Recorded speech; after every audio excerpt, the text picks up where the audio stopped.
Ladies and gentlemen, what's good? What's good? This is your boy Carlos Cabral.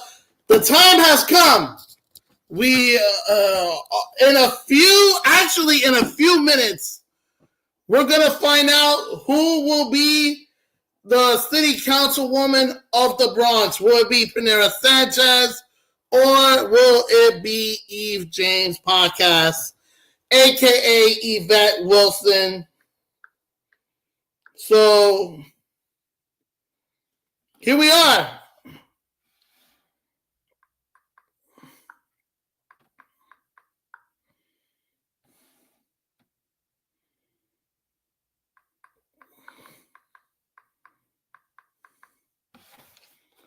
So I'm going to drop the link any minute now. So it's coverage of the New York City elections. So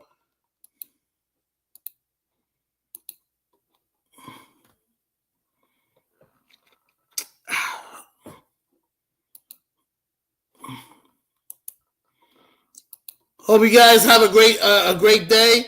Shout out to all the content creators in the dirty sector that went live today. Shout out to Behind the Bar, The Real Meg, Ghostface Keisha, Sage Never Ran. Shout out to all those content creators. We got Cavalli Kid. Yo, KK, you stupid, bro.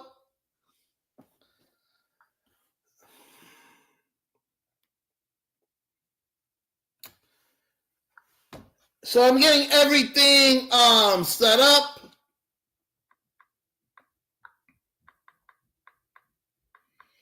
The polls close at 8 p.m. So we're going to find out right now in the next few minutes who's going to be the next city councilwoman.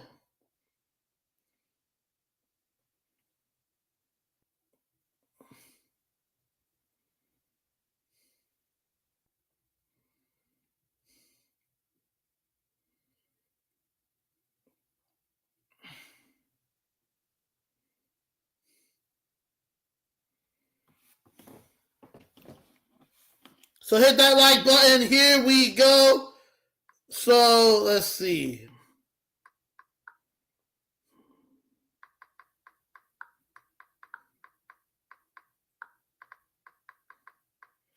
I think on the mayor's side in New York is down to either Andrew Cuomo and Eric Adams. So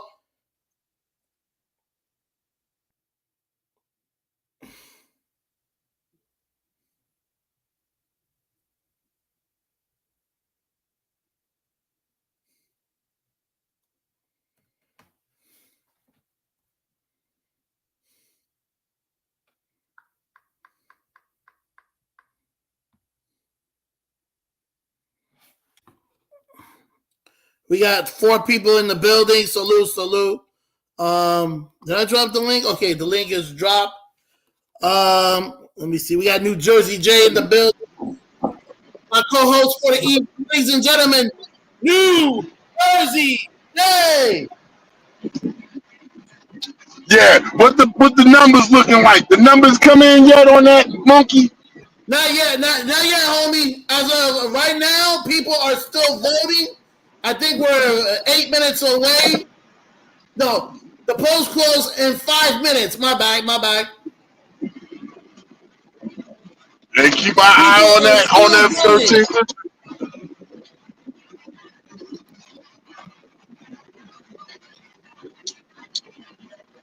And yes, everybody is invited, including you, Artie, because I know you've been afraid to hit up this panel because I'm tight with the homie New Jersey Jay.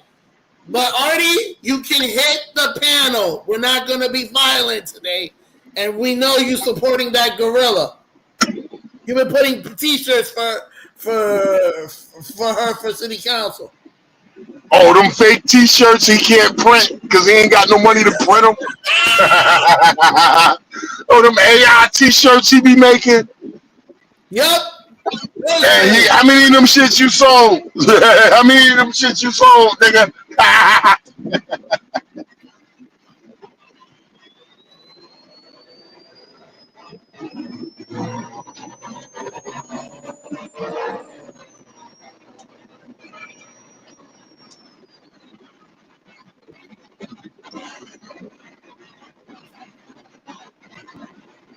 So here we are. The New So York what it City, said? the New York City results. All right, so here we are. Just check out the Bronx 13th district. 14. Bronx 14th 14th. district. 14th district. My bad. I'm going there right now.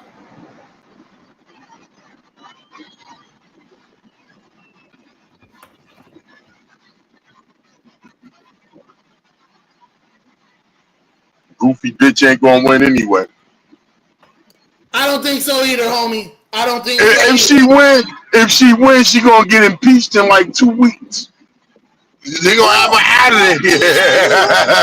All you gotta do is see all these videos in the dirty sector. Oh yeah. Oh yeah. All they had to do is watch all the videos.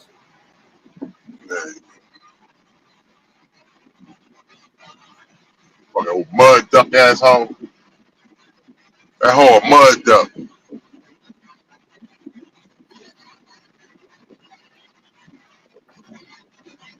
All right, here we go. Here we go. Here we go.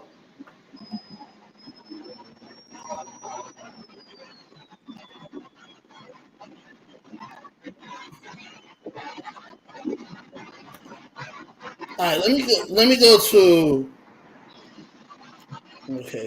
New York City District 14 City Council results. Word. All right, we got 4 people in the chat. Salute to y'all.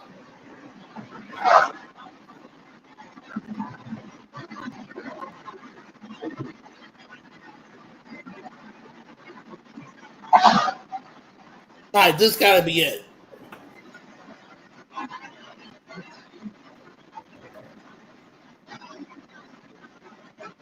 All right, this is it, bro.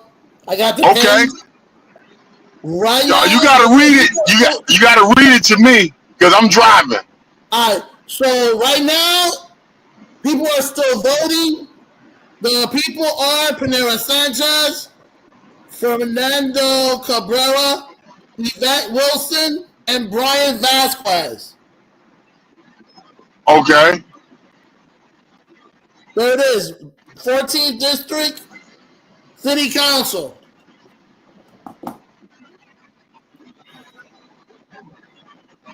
So right now, as of now, people are still voting. With 1 minute left. 1 minute With left. 1 minute left. There's 1 minute left to vote. Bro, it's about beyond the bar. I'll be in New York City again soon. These New Yorkers are not touching me, homie. It says I'll be banned from the town. Oh, I know what you're talking about.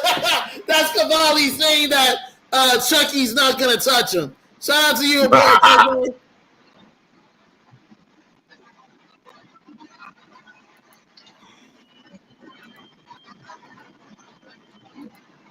You know, and there's another content creator I want to give a big shout out, and that's Ghostface Keisha. I know Ghostface Keisha has been Ghostface watching Keisha.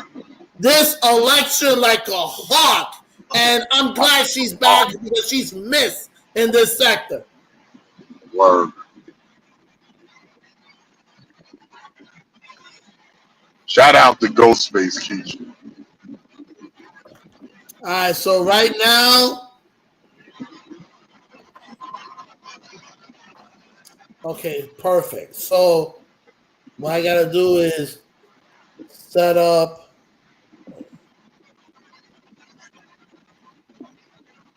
There we go.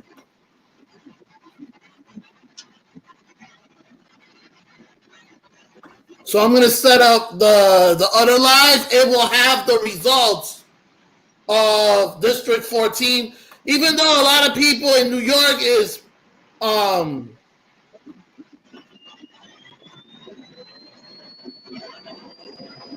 lot of people in New York is watching out for the mayor, but for us, For us, We want the 14th district. in the Bronx is District 14. Yeah. Because that gorilla can't go to city council. And fuck the rest of New York. She can't. Come on, if you're going, bitch. Like, what? Non-driving asshole.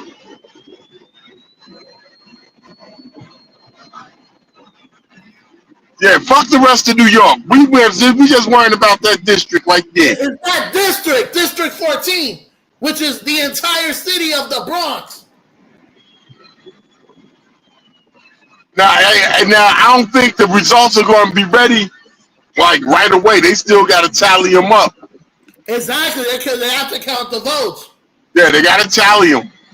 It's got to tally the votes. 8 o'clock. The polls are closed. closed. Yeah, I wish I had my round of applause button.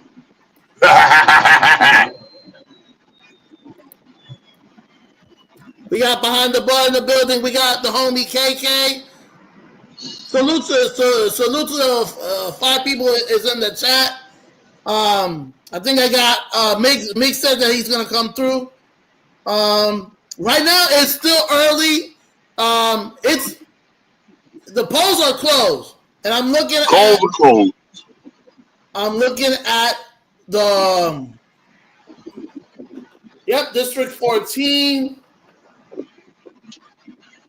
So they won't come. We gotta refresh them. So we will hopefully we'll have the results in a few. Right now, there's 4 people on the ballot. That is Panera Sanchez, Fernando Cabrera, Brian Vasquez, and the monkey.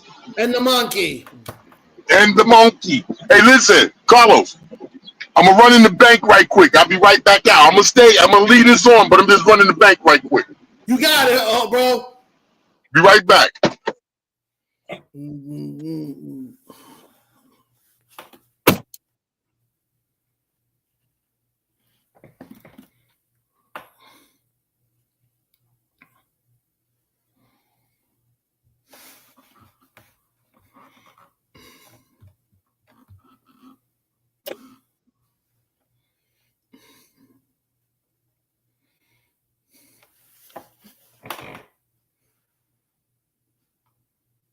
All right, so let's do this.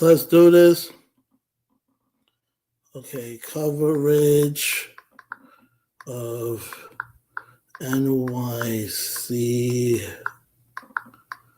election results.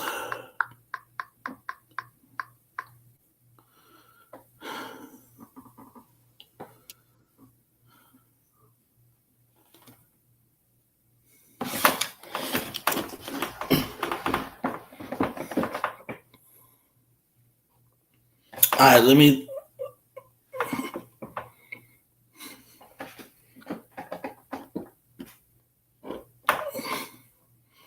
All right, so.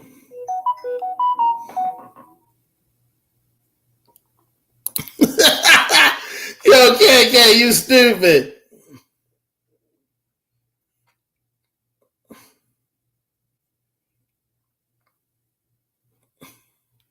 Shout out to KK.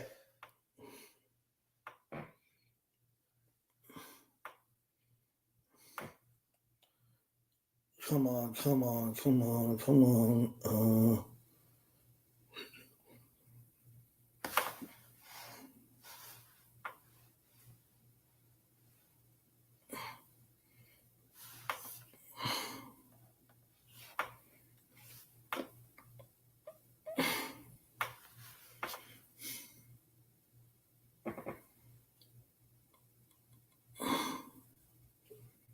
Okay, so. All right, see if I can.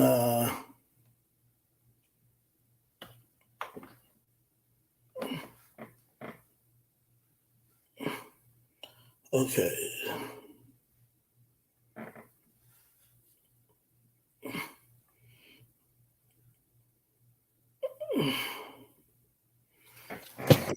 So, real quick, Vic. Let me see if I can.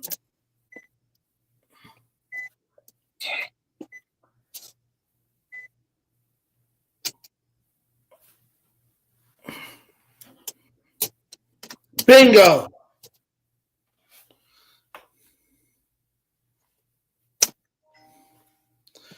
All right. So I'm live twice. One in my laptop, which is this one, and one on the phone. So if yo, Jay.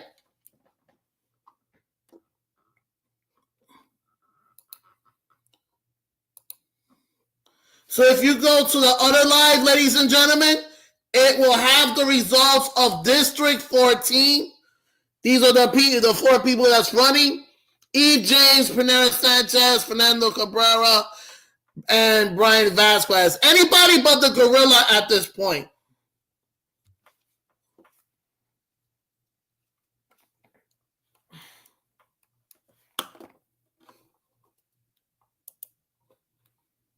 I'm going to drop the link. What the hell?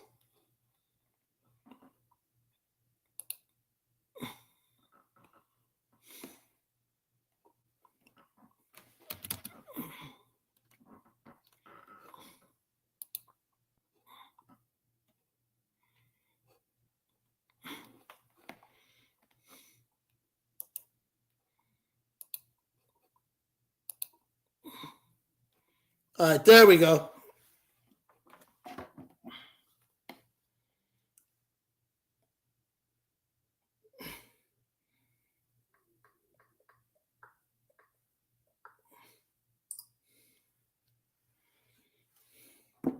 So I'm live twice. So you can hit up in the link and share the panel, or you can check out there's 4 people in the chat. You can check out the other. I'm just refreshing the links for New York City election results, District 14.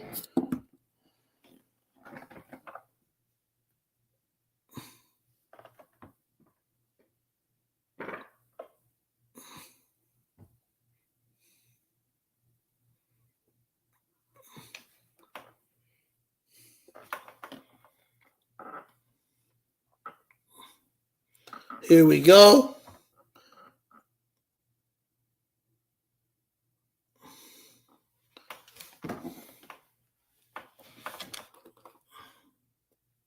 What's good? What's good, y'all?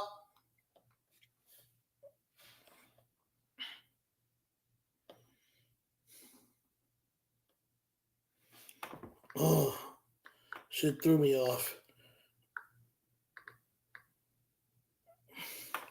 Right now, the polls are closed. It's not going to be right away. So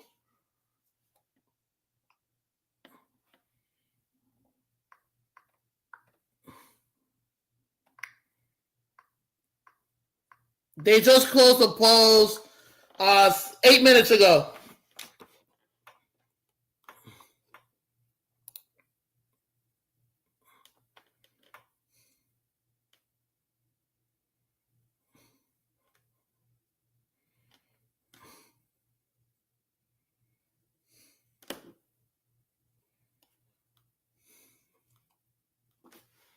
So there it is. There's the 14th district for anybody that wants to see. And all right, perfect. So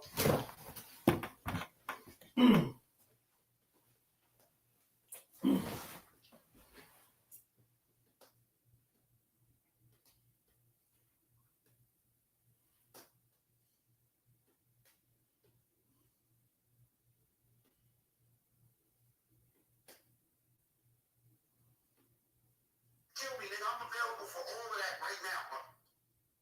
And if you think I'm playing, nigga, ask anybody in my team. They'll tell you where the fuck I've been for the last week, nigga. Yeah, I'm out here dumbing out, nigga. Let's go. You think you dumb, nigga?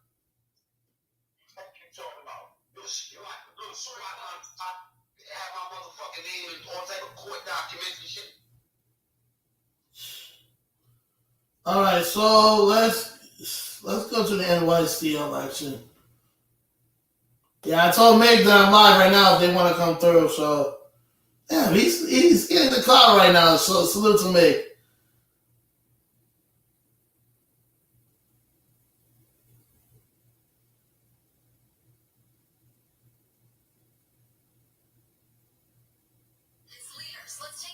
what Mamdani had to say as his final pitch to voters.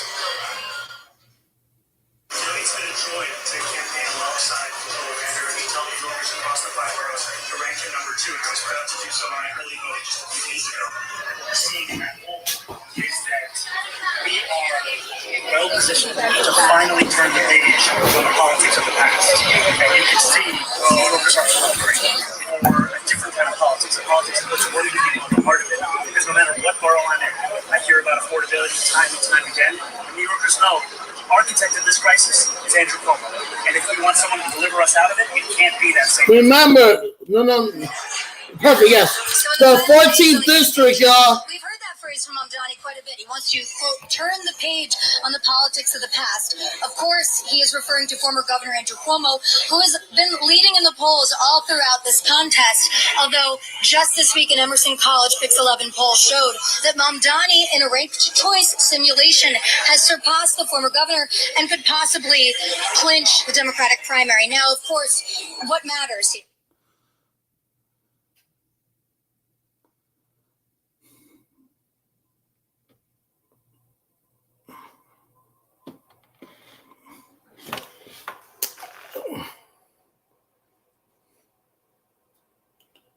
Him, we're talking to his campaign. They're saying every vote counts. Errol? You know, Bernadette, they've made much at that campaign about their 40,000 volunteers. Where did they send that army today? What kind of people were they trying to pull out on this primary day? Well, Mamdani typically attracts white, educated, younger voters. And just from looking at pictures on social media from the campaign and also to talking to some sources, we saw them in Brooklyn. We saw some individuals in Upper Manhattan. Now, Mamdani, when we've looked at past donor data, we've seen that he pulls a lot from Brownstone, Brooklyn. Again, white, younger voters. And he's also cross-endorsed in this race, Errol, with Brad Lander, with Michael Blake, and this is all a part of his attempt to broaden his appeal to a wider group of voters. Again, he's trying to make inroads in the Bronx, he's trying to make inroads in Upper Manhattan, and in this poll that we saw earlier this week, we saw that he has increased support among Latino voters, and when asked, he said he really credits that to the support and the endorsement. We won the District 14, y'all. Ocasio-Cortez. Errol? All right, thanks very much, Bernadette. We're going to check in now with Dan Rivoli. He is standing by at the Brad Lander campaign party in Park Slope. Good evening, Dan. Good evening, Errol. In just under an hour, when the polls close, the doors will open from here, and about 400 people will be in this venue, from campaign volunteers, supporters, staff, friends from the Park Slope neighborhood where Brad Lander got his start in politics, and the reporters are all setting up here. Right now, I do have with me Dora Petek. She is the communications director for the Brad Lander campaign. Dora, thanks for being here on New York One. Tell me about the moments in the last days of the campaign, the arrest at Immigration Court in Lower Manhattan. What did that do to the campaign and how voters responded to it? Yeah, thank you so much, Dan. You know, our campaign's momentum is surging. Last week, Brad made national headlines because everybody got to see exactly the kind of mayor that he'd be, somebody who protects New Yorkers in the face of Trump. That paired with the debate where he eviscerated Andrew Cuomo, with the cross-endorsement with Zohran Mamdani, and with the New York Times opinion panel finding that Brad is their top choice for mayor. It's really been amazing what we've seen. And tell me about that New York Times endorsement. Obviously, they call it a first choice, not much of an endorsement, but still, it was on the palm cards. How did the voters react to getting some favorable coverage, commentary in the New York Times editorial pages? Yeah, I mean, the New York Times found what New Yorkers find every day on the streets, right? Brad Lander is the most competent person with a progressive vision to be the best mayor. Out of a panel of New York City experts, they found him as their top choice. And again, Brad now cannot walk a block on our streets without being stopped because people are hungry for that kind of leadership and they're excited about him. And the Mamdani cross endorsement, he said it started as math, just as a way to deprive Andrew Cuomo of the Democratic nomination. Then he says it ended up becoming a bit of solidarity Tell me about that part of the campaign, the decision to cross-endorse, and how that changed the campaign in the final days. Definitely. The energy and momentum we've seen has been amazing. I mean, you saw Zohran Mamdani and Brad Lander on Stephen Colbert last night, because I think people are inspired by this new kind of coalition building politics that can actually be joyful and exciting. And that is fun for people. And it's a really big contrast to the soulless campaign of Andrew Cuomo that we've seen. All right, and Lander's coming here later in the evening, but tell me about how he spent his election day. I know he's on the Upper West Side in Park Slope. What was he doing to get those last bit of election day voters to the polls, endorsing him, voting for him and Mamdani? Yes, Brad was out with our volunteers and amazing organizers all day in the 101-degree heat, talking to voters between Park Slope, Bed-Stuy, the Upper West Side, the Upper East Side, the West Village. Every corner of the city is excited for the leadership that Brad Lander is offering. All right, Dora, thank you so much. Errol, we're going to send it back to you in the studio. This party will be underway in just under an hour. We'll be here all evening. Thank you. All right. Thanks very much, Dan. We're going to take a break now. We will be back with more of our primary night coverage in 2 minutes. Stay with us. In like a mayoral election, like I know that I read somewhere that last election Adams only won by like 7,000 votes. So it really feels like every vote does count.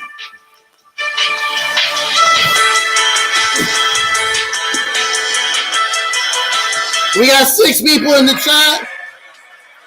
Salute to y'all.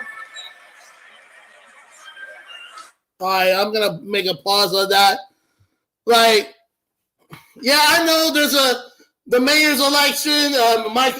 Former Governor Andrew Cuomo and current Mayor Eric Adams. We care about the 14th district, which is the Bronx. So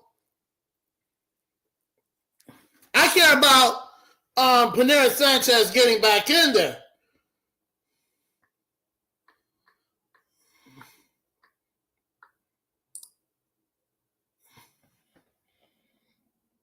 So, all right, this is the other live. It's been refreshed. They're still counting. God damn it.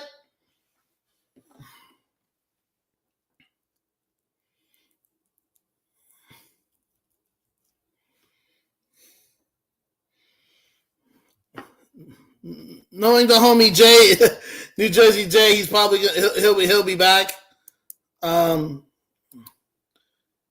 Damn, still.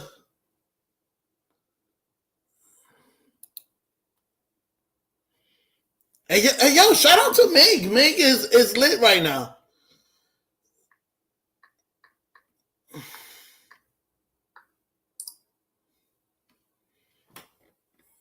All right, so I'm going to refresh it every 5 minutes. So.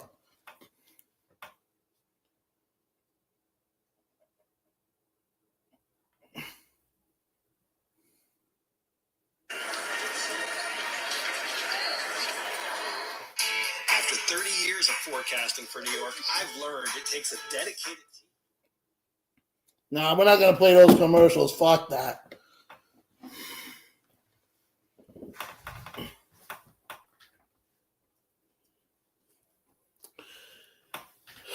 So, I'm just covering all the election, guys. And we're going to go on until it is done.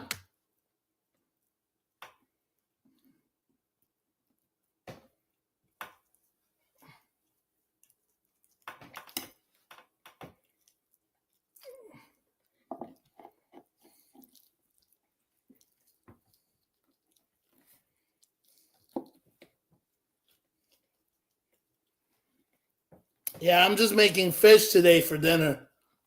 So, salmon fish with Spanish rice.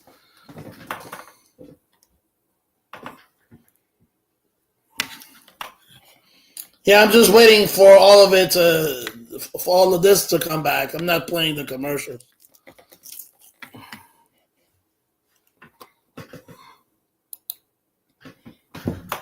We got 4 people in the chat. Salute. Let me, did I redrop the link? Okay, I already dropped the link already. Hey, yo, China Brim just sub to me. Yo, China Brim, salute, homeboy. Salute, bro. Harlem Legend. Yo. Hey, yo, salute.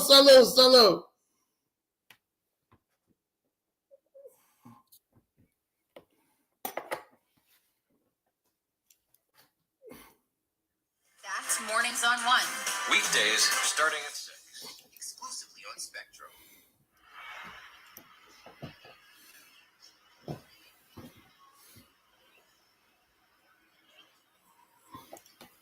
Okay, here we go. We're back, y'all. Welcome back to our primary night coverage. In addition to the race for mayor, there are several other citywide and city council races on the ballot, and even a district attorney's race or two. Our Bobby Kuza joins us now from the big board with the latest. Good evening, Bobby. Good evening, Errol. Let me just run through a few of these. If the mayor's race is the main event tonight, then I guess you could call the city controller's race the undercard. This is the race where the leading candidates are Justin Brannan, the Brooklyn city councilman. He's the head, the chair of the city council's finance committee, so likes to talk about the fact that he knows the city's finances inside and out. And then Manhattan Borough President Mark Levine, also in this race. Levine has really led the polls in this race, but also a large share of voters has been undecided. So we could see this tighten and actually be a close race tonight. So we're going to be watching that one. Public advocate is a race that hasn't gotten a whole lot of attention. The incumbent here is Jumaane Williams, who has been in office for 4 years now. Wasn't expecting to get a lot of resistance in seeking re-election this year, but then along came Jennifer Raj Kumar, Queens Assemblywoman. She had been running for comptroller, and then back in January sort of switched lanes and decided she was going to take I'll be right back, y'all. Jumaane Williams. But he is thought to be generally pretty safe in this job. There's been one poll that looked at this race and had Jumaane Williams up by about 41 points in this race. A few borough president races on the ballot today, also a bunch of city council races, 8 open seats in city council. One being very closely watched is City Council District 2 in Manhattan, and this is where former Congressman Anthony Weiner is trying to pull off an incredible act of political redemption. You remember, of course, he fell from grace, was basically exiled from public life, spent time in prison, and is now trying to make his way back into politics on the city council. But there are a bunch of really good, tough candidates in this race, including Harvey Epstein, who is the state assemblyman, represented that area for a long time. He has all the establishment support in this race. So Anthony Weiner really looking at an uphill climb if he wants to win that one. Let me just show you one other sort of high-profile council race we've been watching. This is in Brooklyn, South Brooklyn, the 48th Council District. This is areas like Brighton Beach, Manhattan Beach, Sheepshead Bay.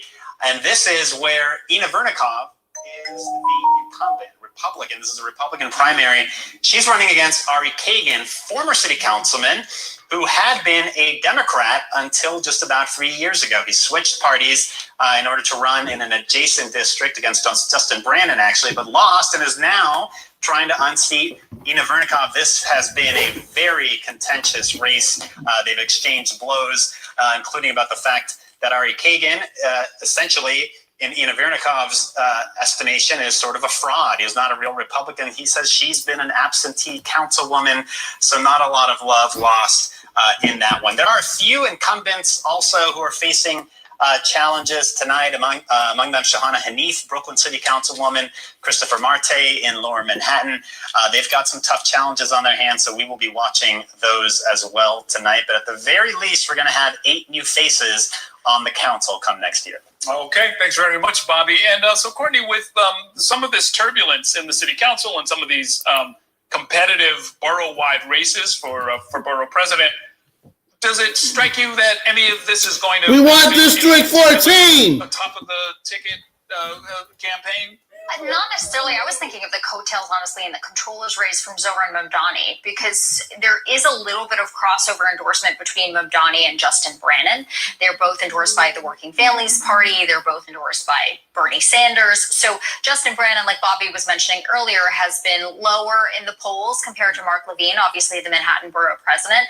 And I'm wondering whether if Zohran Mamdani kind of outperforms from some of the earlier polls that we had seen, Marist poll just a week ago obviously still had him down by quite a large amount. It'd be interesting if he ends up surging late, if all the energy we're seeing on the street, the enthusiasm with these young voters ends up meaning, if that's a good sign for Mamdani tonight, I wonder if that's also going to be a good sign for Justin Brannan. Very interesting. Okay, our Jillian Jorgensen joins us now from the Justin Brannan campaign party in Bay Ridge. Speaking of Justin Brannan, we're going to bring you a report from the Mark Levine campaign in the next hour. But Jill, what are you seeing and what are you hearing from voters there? Well, it's still early here for the party, but we've been out in Bay Ridge all day talking to voters, talking to people in the neighborhood about this race. And there is enthusiasm, of course, for Justin Brannan here in Bay Ridge. This is the area that he represents in the city council. So people here know him. They know his history. We spoke to some voters about that today. And this is really a race where you've got two candidates that have a lot in common. They agree on a lot. They both agree that one of the biggest threats the city is facing in their estimation is from the federal government and from President Donald Trump, who they say poses a danger to the city's finances if he were to cut off contracts or try to take away any kind of city federal funding. And really the argument has been, who's the better person? Man, can y'all imagine E. James as the representative of the Bronx? I can't. He's the guy to do it. He ran the finance committee on the city council, which negotiates the city budget. But he's also, it's been a race about style, right? Attitude. He's a former leader of a hardcore band. He's brought kind of a punk rock attitude to his campaign. He says he's the guy for this job. When we were out earlier today in Brooklyn speaking to voters, one woman told me that she was supporting him because of his history of supporting people in Bay Ridge. And to Courtney's point, another voter told me that the Working Families Party endorsement and the endorsement from Bernie Sanders made a big difference for her.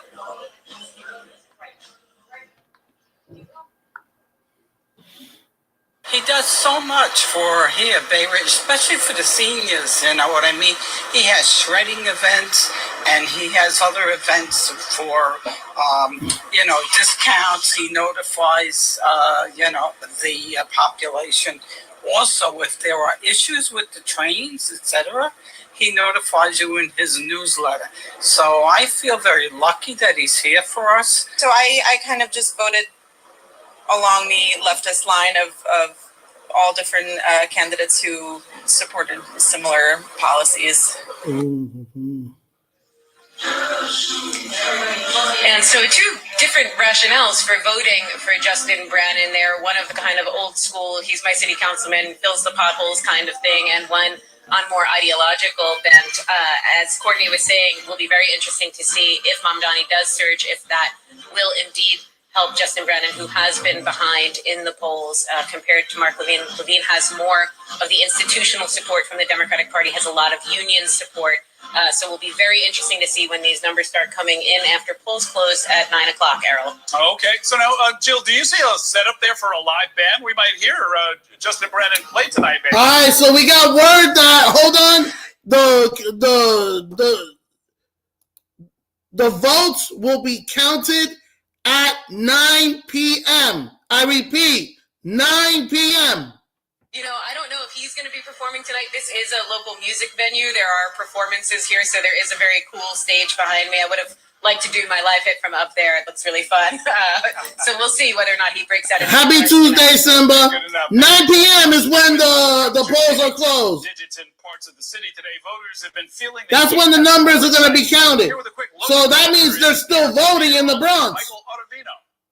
All right, thanks, Errol. Outside for today, it was a very hot day. It was actually a record-setting day. We hit 99 at Central Park, broken the previous record of 96 degrees. And even right now, we're still very hot. 91 in Bay Ridge, 93 in Staten Island. We're still into the middle 90s at Central Park, as well as into portions of Brooklyn and into the Bronx. Feels like temperatures even hotter than that, into those middle to upper 90s. So hour by hour into tonight, we're continuing to see these temperatures stay into the 90s. Eventually, overnight, will fall back into the 80s. Back to you, Errol. Okay, thanks very much, Michael. We are going to take a short break now. When we come back, former city council speaker and former mayoral candidate Christine Quinn will join us. Our primary night is going to commercials. All right, guys, I'm going to make a quick dinner. Simba, if you see New Jersey J, just you can drop the link, and this is the link. If you see New Jersey Jay in the chat, because he went to get some money at his bank. If you see New Jersey Jay, just drop the link for him. So I'm about to make something real quick for dinner. I got a few Heineken's and a few Coronas. I'm celebrating if Panera Sanchez win. Your boy will be right back.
All right, your boy is back.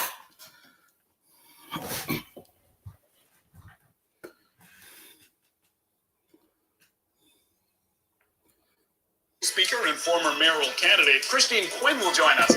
Our primary night coverage continues in 2 minutes. Stay with us. There's a lot of things going on right now, mainly dealing with immigration and the future of this country, and I just really think that it's really imperative that we get out there and vote, and we elect somebody that's going to, kind of voice our opinion as a city.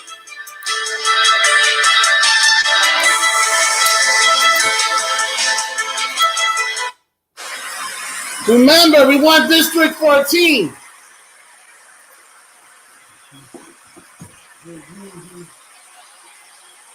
This election year is all about New York City. There are 51 council seats up for grabs, races for our next city comptroller and the next public advocate. Plus, an unprecedented race for mayor. That puts the power in your hands to decide who will run our city. Our team of political experts will be covering every angle of this election to keep you informed on how it could affect you, so you can feel confident with your decision at the polls. Stay with Spectrum News New York 1 for Decision 2025, exclusively on Spectrum. Spectrum with Paramount Plus is the entertainment destination. You're gonna love this. Getting oil out of the ground's the most dangerous job in the world. It's so good to see you. Oh, Lord. Right now, I am in first gear. Would you like to see me shift to 6? Stream a mountain of the entertainment you love on Paramount Plus. Included in Spectrum TV Select plans at no extra cost. Mom was always organized, but she started forgetting to pay her bills on time. And she'd buy the same gifts over and over. Telling the girls about my Alzheimer's diagnosis was really hard. At first we had our cries, but then we were like, okay, let's make a plan. Early detection gave us time to adapt together. It's so important for you to think about what you can do and making the most of what you have. If you or your family are noticing changes, it could be Alzheimer's. Talk about seeing a doctor together. From my time growing up in Queens watching New York 1 to my time reporting here, I've seen how quickly a story can change. At News All Day, we bring you the news as it's happening, from around the boroughs to local government to your neighborhood. Because our city never stops moving. 3, 2, 1. Hi, I'm Shannon Ferry with the day's developing stories. But first, stay up to date and informed with News All Day, weekdays from noon to 4.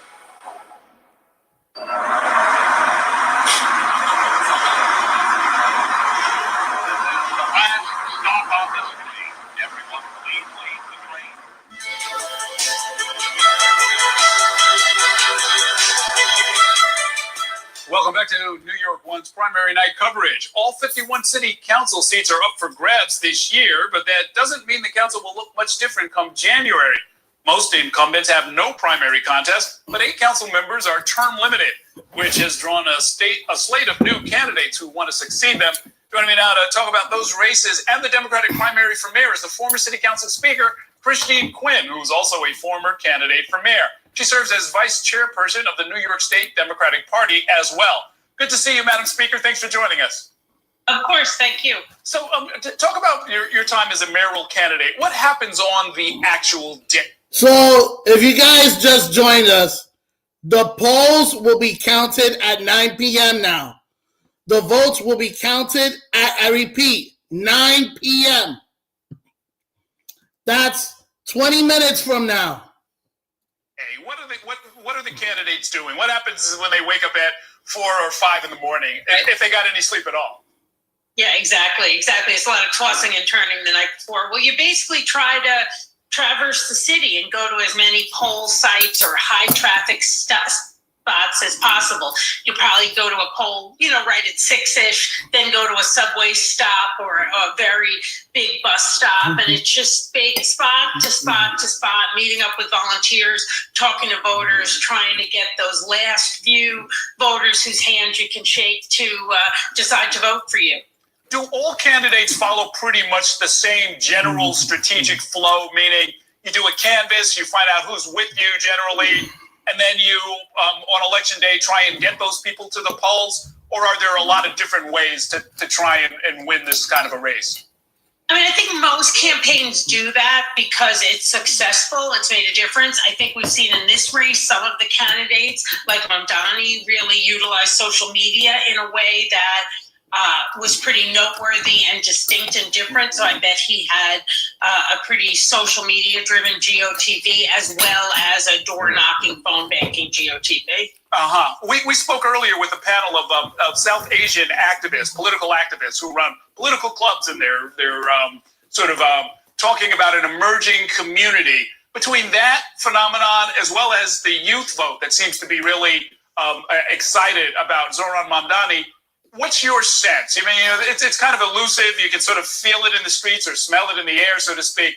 Are we on the verge of something new here?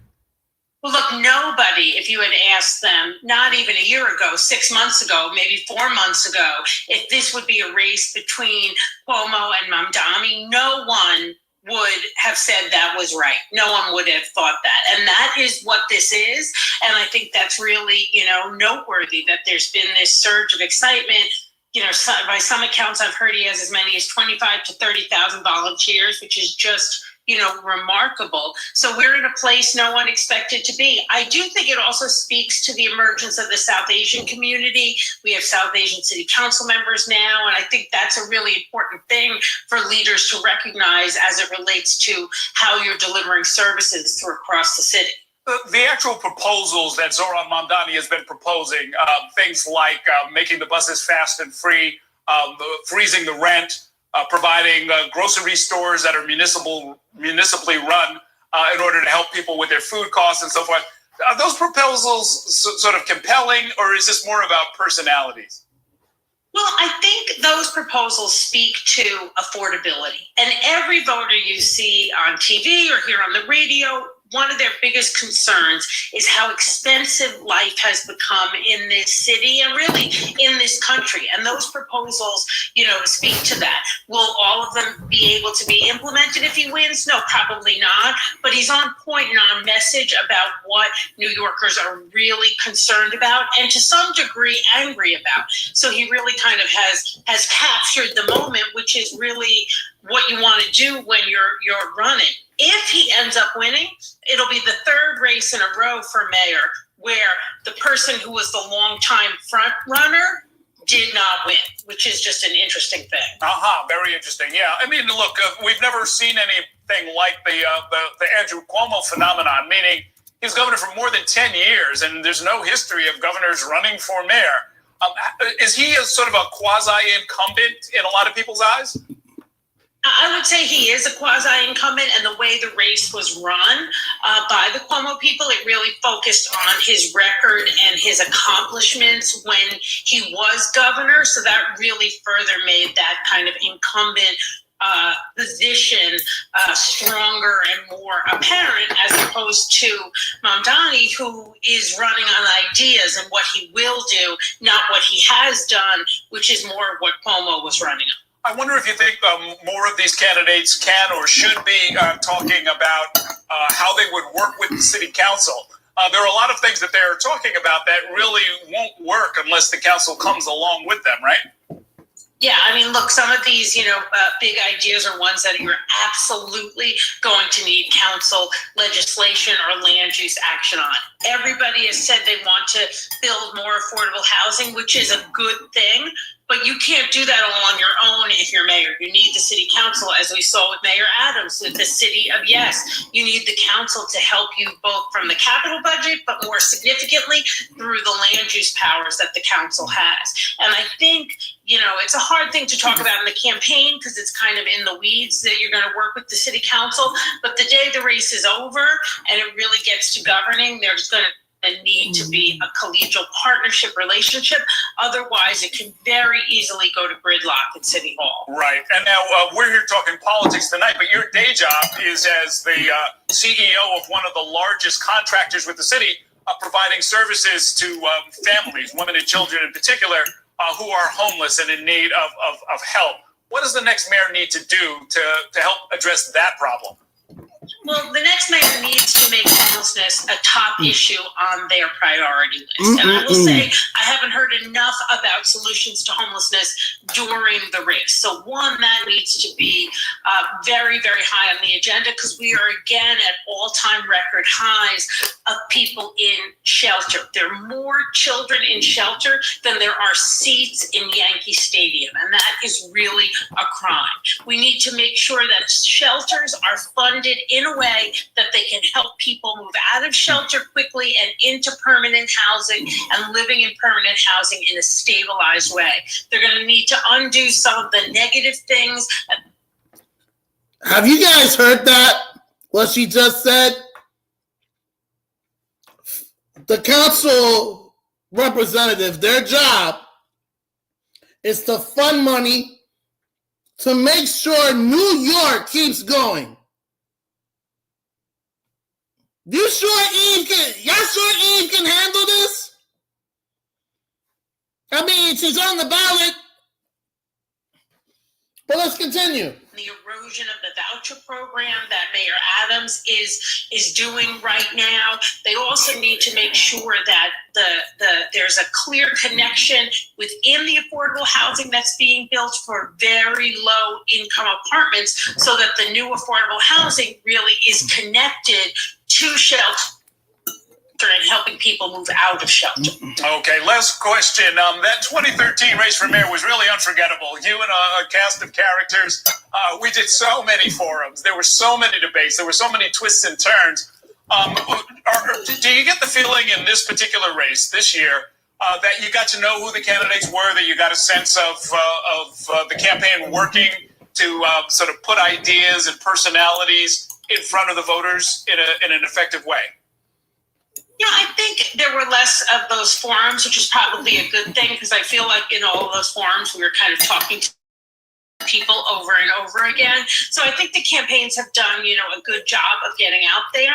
One of the things in this election that I found distressing is all of the independent expenditures. When I was speaker, we expanded and toughened the city's campaign finance law, and one of the things we attempted to do was limit the ability of these independent expenditures, where just tons of money above the giving limit gets pumped in, and you worry, is there coordination with the campaign? So that has been very distressing to me, and I would urge the next mayor and the next city council to go back and look at what we did when I was speaker and see if there's a way to really even tighten it up. Okay, thank you very much. Great talking with you, Christine Quinn. They start counting the votes at 9 p.m. Former speaker to the current city council speaker, Adrienne Adams, is seeking to win the Democratic primary in the hope of potentially becoming the first woman mayor of New York City. Let's check in now with our Kelly Mena. She's at the Adams campaign headquarters in Jamaica, Queens. Good evening, Kelly. Good evening, Errol. And this place is starting to fill up now. We're still waiting on the speaker to join us a little bit later tonight. And of course, her top supporter, the Attorney General Letitia James, is expected to be here. But we are here joined by the campaign senior advisor, Misa Boker, to talk about the final days of the campaign and the strategy going into it. Tell me a little bit about that. Well, the speaker, like she's been doing since she got in this race, has been campaigning all across the city and making sure that she can maximize the time that she had to earn every vote, communicate her message, and to make sure that there was separation and distinction between the candidates in the field. That's why she got into this race. The candidates had something to offer, but she felt like she had a unique and differentiated message that she could offer in terms of her vision for the future of New York City. She got into the race a little bit later than many of the other candidates. Do you think that her chances of winning this primary tonight? I think it compressed the timeline in Guys, put a no in the chat if Eve James has no chance of winning New York City Council District 14, the Bronx. Put a no in the chat. Ideal ways, but I think we did what we needed to do to make sure that we were maximizing the time that we did have, right? Like, she got in when she got in, but the most important thing, I think, was that she utilized that time to make sure that she was communicating her message. People understood what she stood for, why she's in this race, who she's motivated by, right? Like, we're here in Queens tonight, and she talks all the time about the reason she's in this fight. It's not about her. It's about all of us, right? Like, it's about the people of New York City. She's in this for them. All of the work that she's been doing her entire life has been for other people.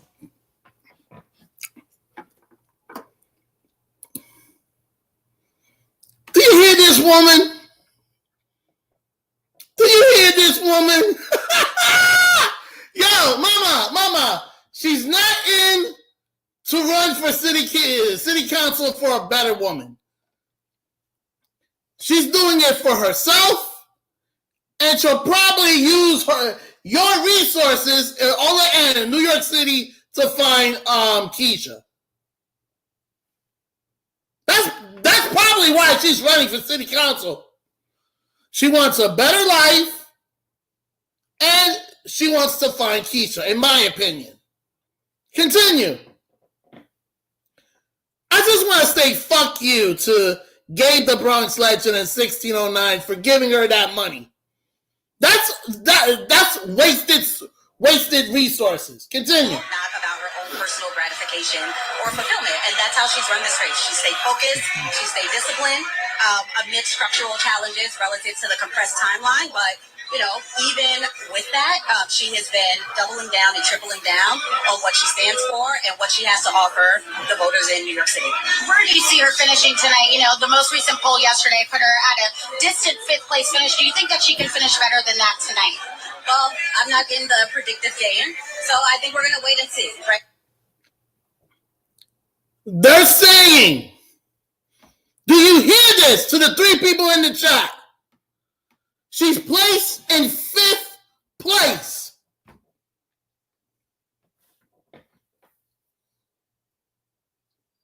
Fifth place.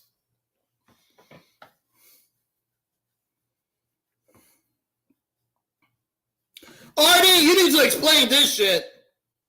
Because you're her hype man. Continue. Like, we'll see what happens once we start to get results in tonight. Things will be a little bit delayed in terms of getting the full picture, but we're optimistic, and we'll see what the voters say. She's been out all day since 7 o'clock this morning campaigning. Again, maximizing every minute, every second, all of the time that she has. That's what she's been doing consistently since she's got in this race. So we're hopeful, and we'll see what the voters in New York City have to say about it. All right, we will see what happens a little bit later tonight. Oh, yeah, we're going to find out later tonight, sister. Your girl is not going to city council. That's what's going to happen. Continue. When she gets here, and hopefully we'll also hear from the Attorney General, hearing right there from her senior advisor on the campaign, acknowledging that she got in a little bit late than maybe some of the other candidates who had some months and some room before her, but that she did the best she can to be a moderate candidate and showed that she has the experience to be the next mayor of New York City. Arrow. Okay, thanks very much, Kelly. We're going to take a break now. We've got more primary night coverage coming for you in 2 minutes. Stay with us.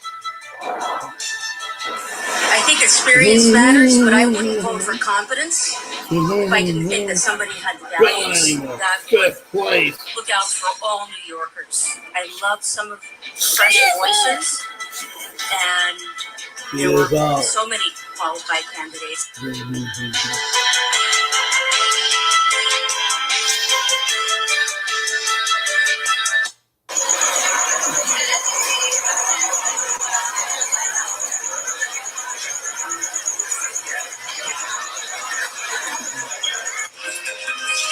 My time at New York One has shown me that in a city that never sleeps, the news never stops.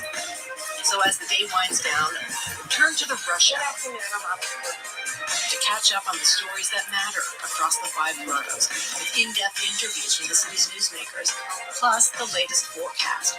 Catching you up with today, preparing you for tomorrow. Right here on the Rush Hour, weekdays from 4 to 6 p.m. Are you ready for the ultimate entertainment experience? Spectrum is bringing together the streaming apps you love. Plus, live TV for sports, entertainment, and news. All in one place, across your devices. So no matter when or where you are, it's all here. Spectrum. I'm Chris Jakovic. I served in the United States Air Force and I deployed 3 times. So in 2017, I was serving as an Air Force First Sergeant. Our motto in that role is my job is people, everyone is my business. But unfortunately in that year, I would lose my own brother, Lance Corporal Adam Jakovic, to suicide. The majority of veteran suicides are from guns. I store my weapons securely, not only for myself, but for my family. My service never stops. At Spectrum Noticias, we recognize that our New York City community is vibrant and diverse. Spectrum Noticias delivers balanced coverage of the stories that matter in our communities and across the country. Our journalists are based in the neighborhoods we cover, ensuring you get in-depth reporting on what's happening in the places we call home. So join us at Spectrum Noticias. We're always on, always there for you. Now available on your TV. Check your local listings. Also available on the Spectrum News app.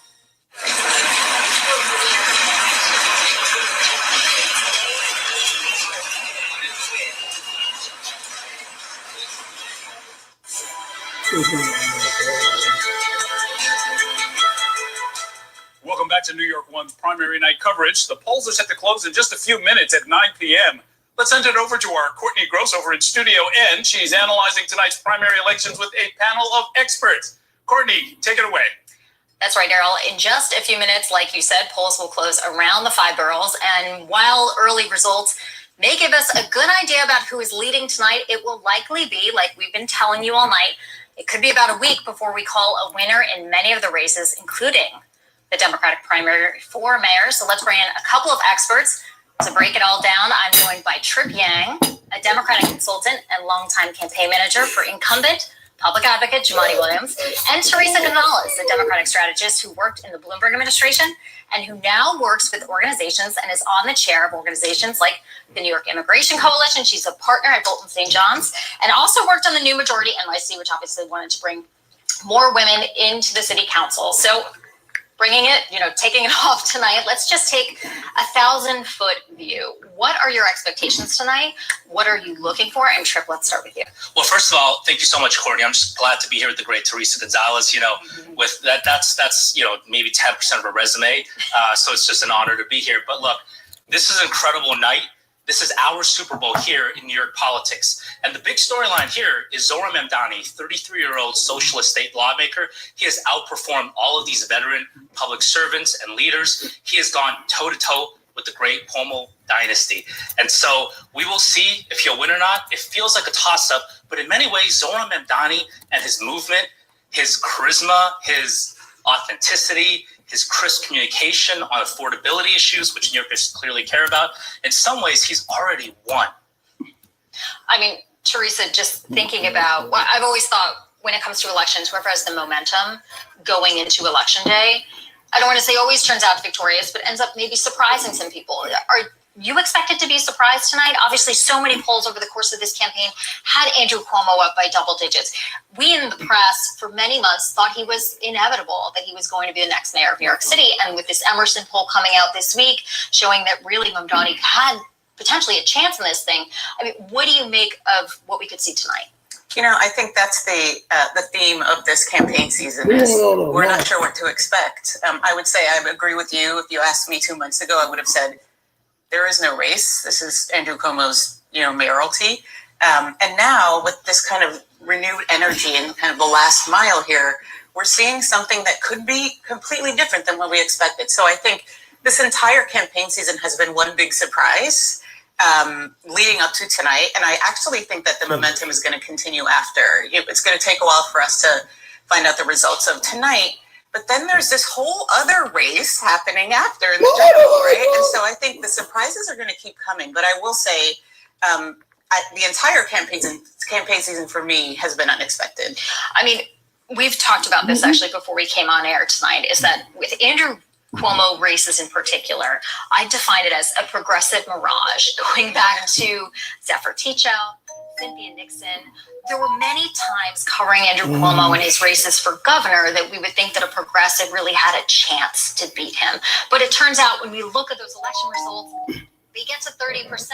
How do you think Zohran Mamdani might be able to change the course of that narrative, if at all? This is dramatically different, even if Cuomo ultimately prevails. The reason why is because they're taking on a very much weakened Andrew Cuomo that had to resign almost 4 years ago from the governor's office. If you look at the polling throughout this entire election cycle, Andrew Cuomo's unfavorables with Democratic primary voters were always very high, even when he was leading the pack by a mile. It showed that his favorables and his unfavorables were roughly 1-to-1, which is a really, really bad ratio for us who do this type of work, Democratic strategists. We look at a Democratic candidate's ratio.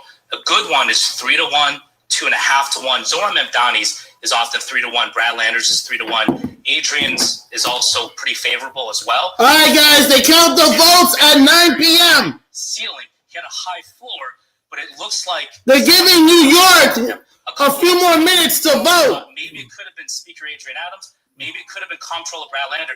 These two candidates checked a lot of boxes. It ended up being Zohran Mamdani. So why is that? I mean, Brad Lander, he likes to tout that he got this endorsement or the backing of the choice, the New York Times panel of experts. I just got dinner, guys. I'm going to be covering all editorial that said, I'm going all the way until District 14, the winner is announced. Andrew Cuomo and Zoran Mamdani have flaws. Andrew Cuomo obviously had to leave office in disgrace. Zoran Mamdani really doesn't have that much experience. Why didn't a Brad Land or an Adrian Adams kind of take off? I would say, we haven't seen such kind of scene stealers, right, in a campaign with these two men in a very long time. Even with a woman of color jumping into the race, which we were really happy about at the new majority.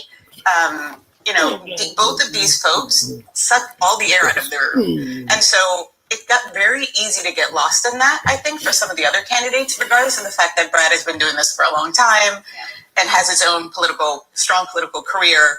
You have Scott Stringer, you have other people in the race. They were so powerful in their kind of polarity that it became really difficult for anybody else to maintain any type of spotlight. What I would say is that New Yorkers, we like our big personalities when folks run for mayor. Think Rudy Giuliani, think Ed Koch. Eric Adams has a huge personality, right? And so or a lot of swag. Swag, right? Swagger matters. Andrew Cuomo is a traditional, old school, tough. All right, polls are closed. Cars is what we've been told for decades here in New York. All right, that is one type of big presence. Zoran Mamdani, a little bit younger, a lot more progressive, different generational approach, a lot of charisma. He's got so much. Zoran Mamdani has so much charisma. He has a PhD in Rizology. Okay, that is how good he is. But is that just a lot of talk? There's no question he's a very good communicator. I mean, we have videos from TikTok that have hundreds of thousands, if not 1 million views. He's got the endorsement of Cynthia Nixon. He's got some backing of other, very famous high-profile models, and they're all over Instagram or in your TikTok feed. But how much of that is reality? How much of that actually makes a difference? And can New Yorkers actually be confident that someone who's good at posting a meme or posting something on TikTok can actually lead the city government of 8.5 million New Yorkers with very serious problems in front of us? I would say that he's an excellent communicator. When he's very smart, and here's why. He knew early on, because he is a member of the Democratic Socialists of America, which comes with some pros but in certain circles some cons in your politics, he could not own the safety lane. He could not talk about public safety when he had been on record years in the past saying defund, right? Regardless of intentions, what people intended by that. So he seized early on the affordability lane, which is freeze the rent, fast and free buses, cheaper groceries. Over time, this election cycle in 2025, New York primary voters cared more and more and more about affordability. And look, we still care about safety, but affordability became the top issue. And so I'm sure Teresa has a lot of thoughts on this, but it's more than just his good looks, his charisma. He's an excellent communicator. He knows how to communicate a message to an audience. And that said, let's not underestimate Andrew Cuomo, right? So there's all this kind of piling on of Andrew Cuomo currently. We can go down the list of everything that everybody can cover about his past transgressions. However, he's still pretty strong in pretty key areas, like in the Bronx. He's still pretty strong amongst Latinos, and certainly older New Yorkers. Black New Yorkers. Yeah, people still see him, and I think one of the reasons is people saw him and see him as kind of this beacon of stability during a very tumultuous time, which was COVID. Regardless of what we think about everything else, there's still this, this idea. And so while yes, this renewed energy is super exciting with Zoran, I think let's not forget that Andrew Cuomo still has a stronghold in a lot of New Yorkers. He's not going away, and it's going to be a very close race. I think that's the thing that we need to keep in mind. Yeah. A week ago, I thought this was going to be a 60% win probability. Zoran probably had a 40% chance. I think it's closer to 50-50 right now. It's a toss-up. Yeah, it's definitely interesting to see just the narrative of where things have gone in this election, how originally we thought it was going to be with Cuomo out there talking about crime, talking about hiring more police officers. And in essence, it's really turned into a conversation about affordability and the future of New York City. Let me know if we are ready to go back to Errol. I think we are. I just wanted to make sure he was in place. And we're going to send you back to Errol Lewis and the rest of our primary night coverage. All right. Thanks very much, Courtney. We are just a few minutes away from the closing of the polls at 9 p.m. I am joined by political director Bob Hart, and Bobby Kuza is with me as well as we count down these final minutes. And Bob, what are you going to be watching for when the numbers start to roll in? Well, the amazing thing is like a little bit after 9 o'clock, we're going to have more than 400,000 votes just released to us. It's not like the old days where we're like looking at our watch. When is this going to be happening? We are going to get real numbers very, very quickly. And the one thing I should caution everyone is this may be percentage-wise the high watermark for Zoran Mamdani all night. Early voters, polls are showing, are more in his corner. Day of primary voters are more in Andrew Cuomo's corner. So I want to caution everyone that there might be a big gap early on that could narrow throughout the night. And just to put some quantities to that, we're talking about 386 or so thousand. 386,000. There's another 384,000 early votes, 46,000 mail-in votes that have already been scanned. We're approaching, and then looking at the day of voting, we're approaching 1 million voters, which we haven't seen since you and I were talking about this earlier, the 1989 Democratic mayoral primary, which was epic. Yeah. Ed Koch, the incumbent, David Dinkins, the challenger. Then you had two, the city controller, Harrison Golden and Richard Ravitch. This was an epic race. The thing that's fascinating about this is the incumbent mayor isn't even running in this primary, and yet you're getting intense interest. Right. So there's a lot going on, and there's, for those who always sort of scoff at the number of people who have voted compared with, 8 million people living in the city, this is about as good as it gets. This is a lot of people. Right. This is as good as it gets. In 1989, you had almost 50% turnout. We're never going to probably approach that number again. But with about 3 million active registered Democrats in New York City, we're getting at least to past 33%, which is something. It's good to see more voter participation. Okay, let me bring Bobby Kuza in. I know you're going to look at whatever results we ask for as they come in, but I'm sure you've got some favorites there that you're going to secretly want to peek at.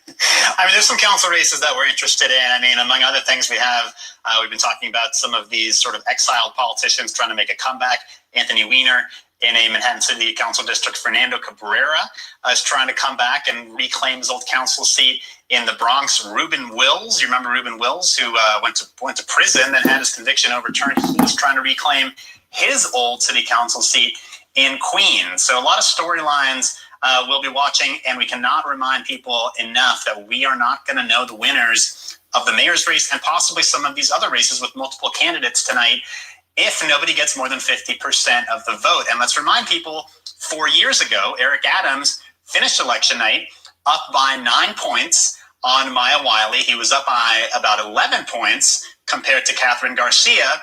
Then a week later, after the ranked choice voting tabulations were run, Eric Adams emerged the winner, but only by less than 1 percentage point.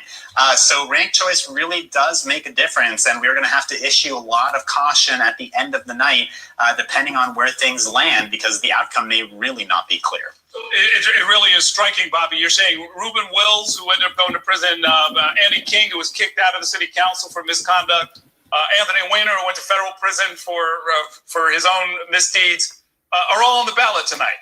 They are all on the ballot tonight. I would not say that any of them are viewed as favorites in their council races. I think most of them have a real uphill climb. And we've been talking about the fact that there are not a lot of open seats. There's 8 of them in the city council. All 51 city council seats are up for grabs this year, but most of those are incumbents, 43 incumbents. Most of them will face little resistance in being reelected this year. In fact, most of them don't even have primaries this year. But there are some incumbents who are facing tough challenges. And then those 8 open seats, there are some very interesting races. One of them is the Wiener race. One is on the east side of Manhattan. Here we go! First district.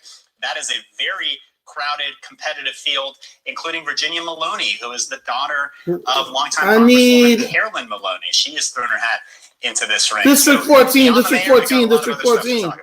Yeah, very interesting. In fact, before she became Congresswoman, Carolyn Maloney was a member of the city council. So I guess the daughter is trying to reclaim the seat. The thing that's interesting, though, is talking about political comebacks. 3 years ago, Andrew Cuomo was political roadkill, hounded out of Albany, looked like his career was done. 5 years ago, almost on this night, Ladies and gentlemen, okay, 64%. Rhaenyra Sanchez! At the bottom of your screen. But remember, the results that you see will be the first choice votes, especially in the race for mayor. If no candidate gets 50% tonight, we'll have to wait a full week before the Board of Elections runs ranked choice voting tabulations. As we start up our election ticker, you're going to see on your screen that the Associated Press uses a number that is called expected vote as the ballots are counted. Now, that number is...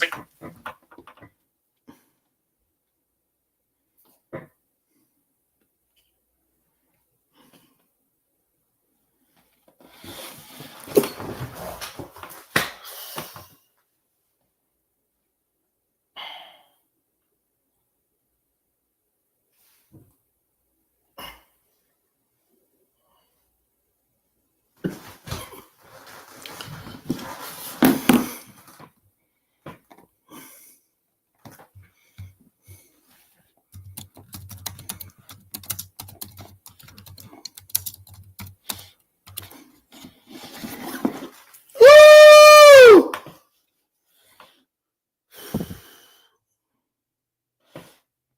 Based on turnout in recent elections. Shortly after 9, the results of early voting and most absentee votes will be released, and you'll see those votes very quickly on your screen. There's typically a short lag between the count of early votes and the count of ballots that have been cast today.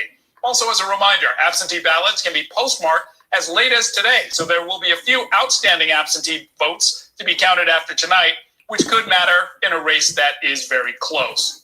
As we wait for the results to come in, let's quickly check in with the top 2 mayoral campaigns, starting with Bernadette Hogan at the Zohran Mamdani campaign in Long Island City. Good evening, Bernadette. Good evening, Errol. That's right. Polls just closed at the Mamdani campaign. We have not seen a candidate yet, but I am here with City Councilman Chi Ose. He represents District 36, Bed-Stuy, and you were at a couple of poll sites today trying to get out the vote for Zohran Mamdani. Talk to me about the people that you spoke with, and what was your pitch to them? Absolutely. So Bed-Stuy is a neighborhood that's seeing a lot of change, both gentrifying as well as a very established Black homeowner voter base.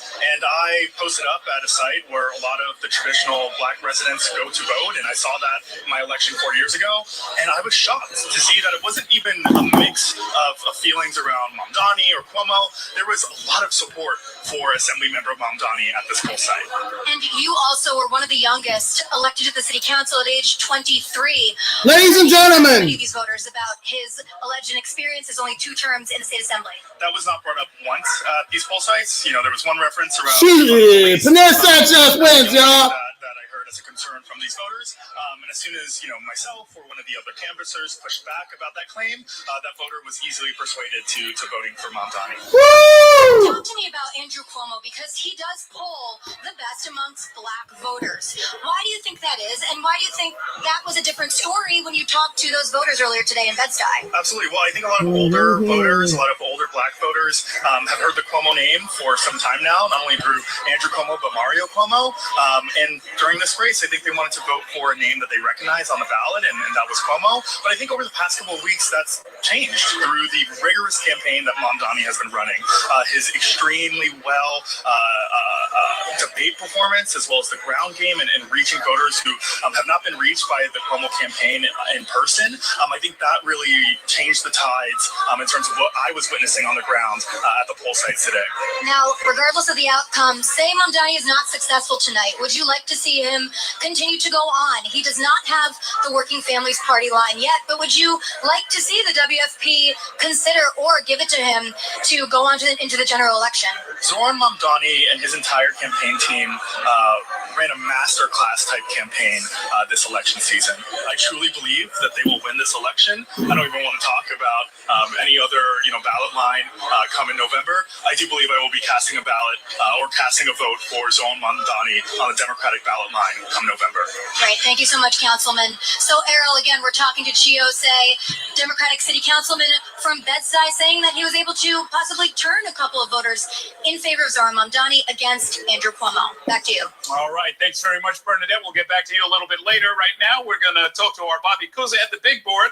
As the results start to come in, he can start to show us what we are seeing. I mean, Errol, this is exactly what we talked about. We talked about this first tranche of numbers that we were going to get. It was going to be all the early vote and the mail-in votes that have been processed as of today. And we knew that those numbers were going to skew towards Zohran Mamdani. I mean, you heard our Bob Hart say earlier that this could be the high watermark for Zohran Mamdani. And sure enough, is up by 7 points once those votes are processed. Now we're going to see the day of votes, the ballots that were voted today. We're going to see those begin to roll in as well. But the initial numbers came in very strong for Zohran Mamdani, but that will probably change as the night goes on. As we've discussed, the day of votes tend to favor former Governor Andrew Cuomo. But right now, Zohran Mamdani with 43% to Andrew Cuomo's 34% and 13% for Brad Lander in third place. So I think we're going to get more data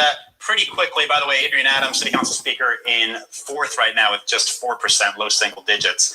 I think over the next 10, 20, 30, 40 minutes, we're going to see the numbers really begin to climb, and then we'll get a better sense for where we might land at the end of the night. Well, yeah, can we see some of the other candidates? Because this is, almost like a sort of a capsule. This is the early vote, right? So how did some of the other candidates do in that early voting period? Well, clearly Brad Lander did himself some favors with everything that's happened in the past week, right? He got arrested at immigration court, became a national story. He had a pretty strong debate performance.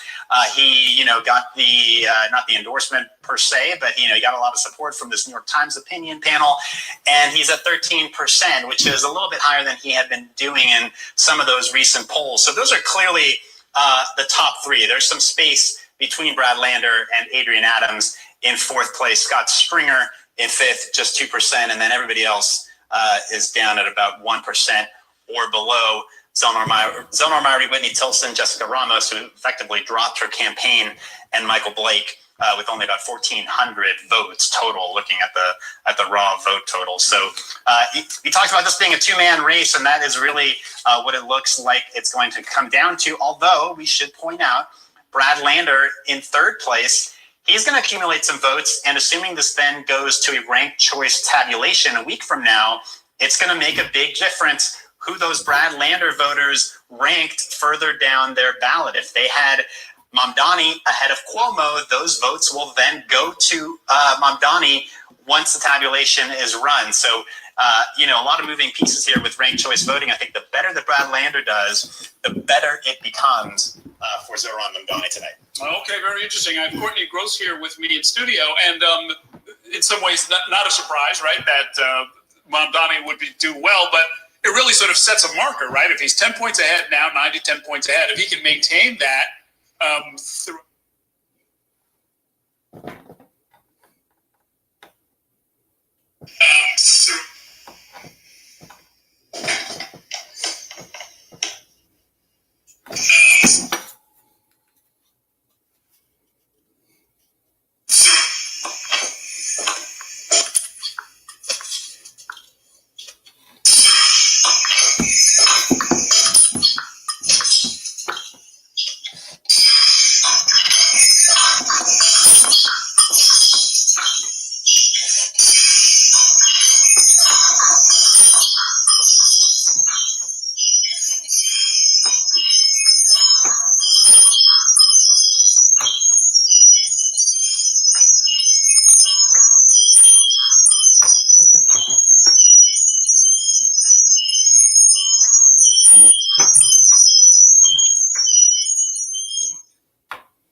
We did it, y'all.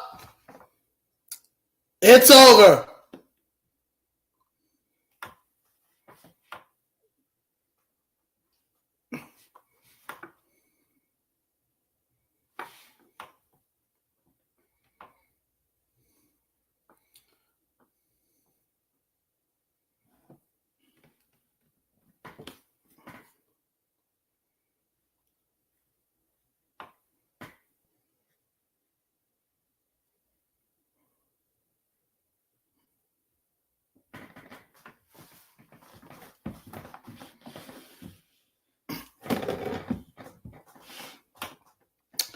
It's over, guys. Pinera Sanchez is reelected.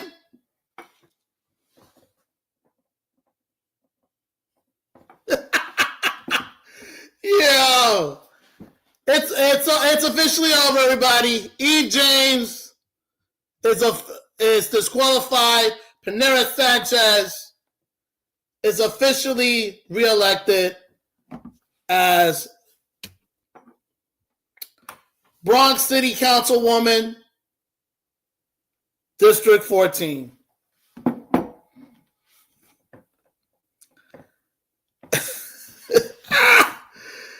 Yo. So that's it on District 14, guys. I'm going to cover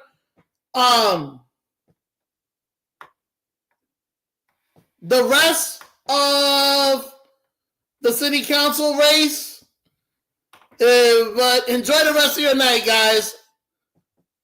I'm gonna cover everything else of the rest of the city council race. But yeah, Pinera Sanchez is reelected, y'all. Reelected.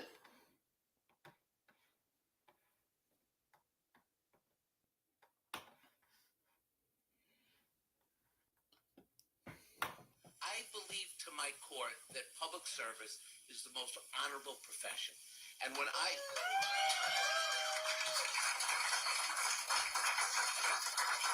and through this campaign, what I've loved is watching the young people throughout the city campaigning for different candidates, not just for mayor, but for city council and controller and borough president. The young people who work for us, banging doors and I'm about to celebrate tonight. Represent the future of this city, and you know what they're saying? They want change, and they're not willing to wait. And neither should we. We should demand excellence again for our city, and that is why we are here tonight.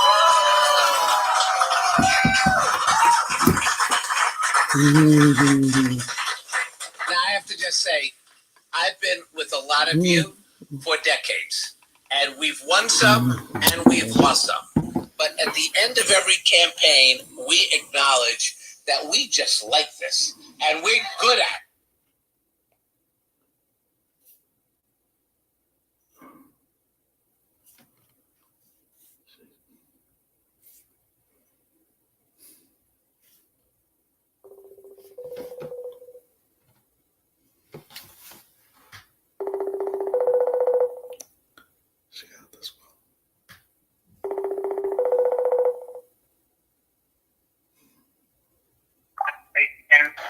What's going on, Carlos? Yo, fam. Pinera Sanchez is reelected. The Gorilla's disqualified. Well, she's gonna be able to run in November. She won the primary. Pinera Sanchez? Yeah. She won 64% of the vote. If it's over 50%, if it's 50%,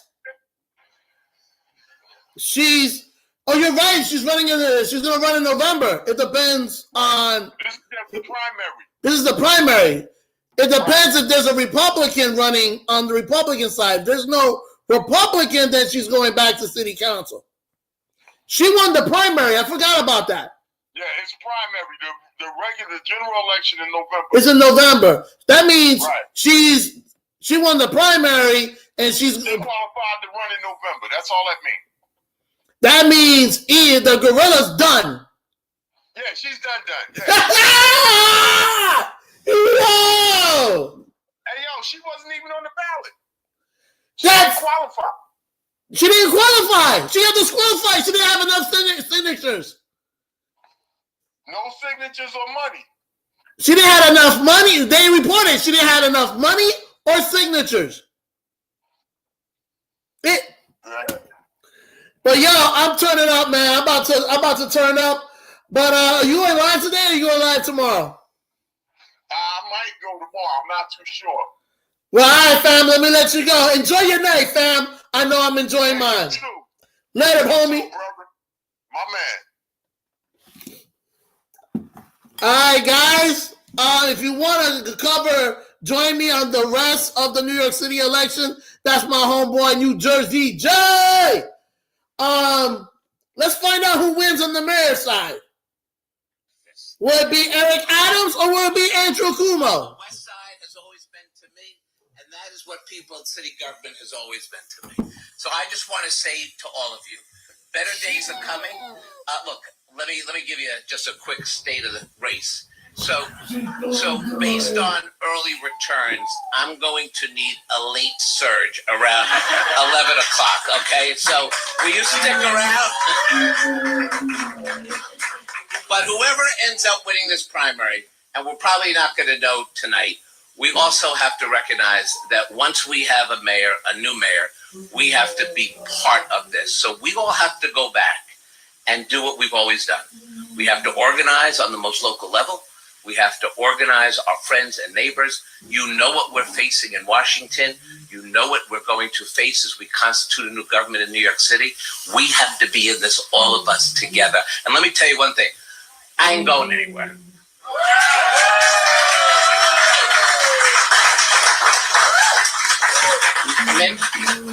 Many of you think that this long series that we've been on, this Netflix series, you may wonder whether we're getting canceled. But I'm telling you, watch the trailer coming soon.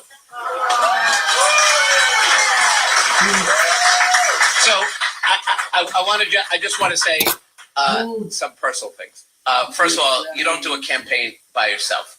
And while I can't acknowledge every single person in this room, many of you have been with me such a long time. You know, in my heart, I will over the coming weeks. But I do want to first start out recognizing my entire family. First, Max and Miles, who are not here tonight, but are watching on TV. Miles said to me, Dad, this is my last campaign, and I said, then as I left the house tonight, he goes, we're not going to do this again, are we? I want to thank somebody who I just love her so much. And one of the great things we've enjoyed in this campaign is we've been traveling together on a regular basis, going to all the events, the house parties, the fundraising, the street corner stuff. I really do think the wrong person in our family runs for office. If we were smart, we would have just elected Elise and be done with it. But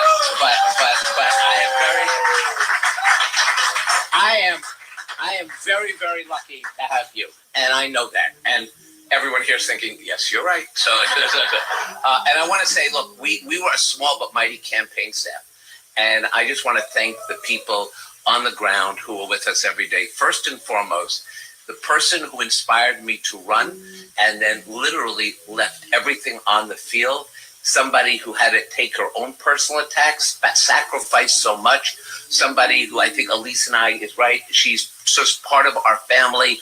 Please acknowledge Elaine Fan for the amazing work.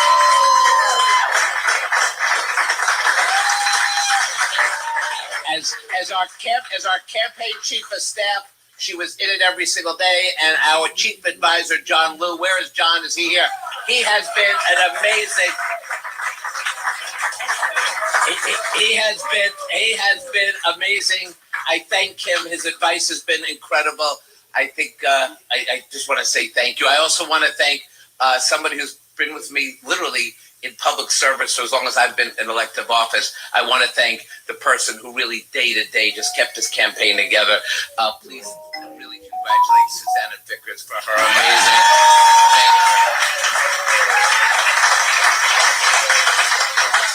Our director of field operations, Dan Johnson, our deputy field director, Ryan Williams, Leah Carter, who managed the Bucks. See you at the Campaign Finance Board hearings. I want to thank Javier. Okay, former City Controller Scott Stringer thanking his supporters. We're going to head out to Queens now. That's where the current City Council Speaker, Adrienne Adams, has her campaign headquarters, and our Kelly Mena is standing by. Kelly. Hi, Errol. That's right. We're still waiting on the candidate to get here. The speaker, she should be here shortly. But we are joined by our top and most visible supporter, the Attorney General, Letitia James. I wanted to ask you, we're looking at those returns right now. You had some reactions to seeing Mamdani holding a lead in the beginning returns we're seeing. What's your initial reaction? Well, I'm really surprised that he is winning in traditionally moderate communities, communities that can best be described as formerly Cuomo areas, Cuomo territory. So he's really doing good in central Brooklyn. He's doing good in parts of Manhattan, upper Manhattan. Cuomo is doing good on Staten Island and in parts of Queens. But the night is still young. But he is winning. And again, it really represents the excitement that I saw on the streets all throughout the city of New York. And I haven't seen this since Barack Obama ran for president of these United States, when the community in the streets was shut down all over the city with young people shouting for change. And that's what they want. Listen, just like those young people, and I'm not, obviously I'm a mature woman. I do not, and I reject fear. And there was a lot of fear politics that were injected into this race, and it's unfortunate. And what's so great about this is that New Yorkers rejected fear, and that we will not be divided. And I can assure everyone who is concerned about his platform, that I'm going to do my very best to bring everyone together. I'll be right back, y'all. To be respected, regardless of your race, your ethnicity, or your religion. We're one New York. And we obviously need affordability in the city of New York. And we need individuals, obviously, who understand, who have lived experience. And as someone who grew up in Brooklyn, who came from a humble beginning, I'm going to make sure that whoever is the mayor of this city of New York understands that. I wanted to ask you, are you excited because you substantiated 13 cases of sexual harassment against the ex-governor? You have been critical of his campaign. Do you think that it's important for him not to get back into office? So, first, let me just go back and say this. Andrew Cuomo specifically requested that my office engage in an investigation. It was important to me that we do an independent investigation, which is why we hired outside counsel. Unfortunately, Andrew Cuomo didn't like the results. I guess he thought that somehow I was elected to go along with his politics. That's just not me. I was elected to represent the people of the state of New York. And so those 13 women who reported allegations of sexual harassment, of hostile work environment, of having their breasts touched, is something I can't forget. Because as so many young people enter politics, as so many young girls and young women like yourself who have become journalists, it's important that they understand that they are respected, that they're not objectified, and that they are more than just their gender, that they are professionals and should be treated as such. And final question, there's some rumors that Adrienne Adams may be picked as a lieutenant governor. Your reaction to that? It would be great to have Adrienne Adams run with me all throughout the state of New York. But I'm not sure that's her future. I think her future right now is to be with her family, and I'll leave that decision to her. All right, thank you so much, Attorney General. Really appreciate it. You're hearing it right there from the top supporter that really pushed the Speaker, Adrienne Adams, to get into the race and why she is a primary candidate tonight. We'll hear from her a little bit later. Back to you, Errol. Okay, thanks very much, Kelly. And we've been looking at the numbers, Courtney Gross, we're over the 50% number, meaning more than half of the vote for mayor is in at this point. What patterns are you seeing? So we're going borough by borough. I just updated on my screen here, but we're seeing Zohran Mamdani do well in Manhattan, in Brooklyn, and in Queens, winning those boroughs, and obviously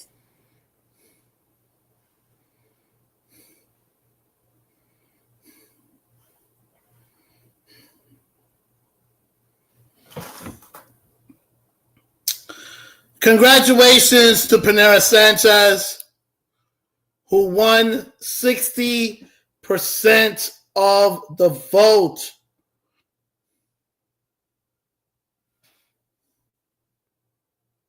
tabulation is run. So, a lot of moving pieces here with ranked choice voting. I think the better that Brad Lander does. It's officially over, everybody.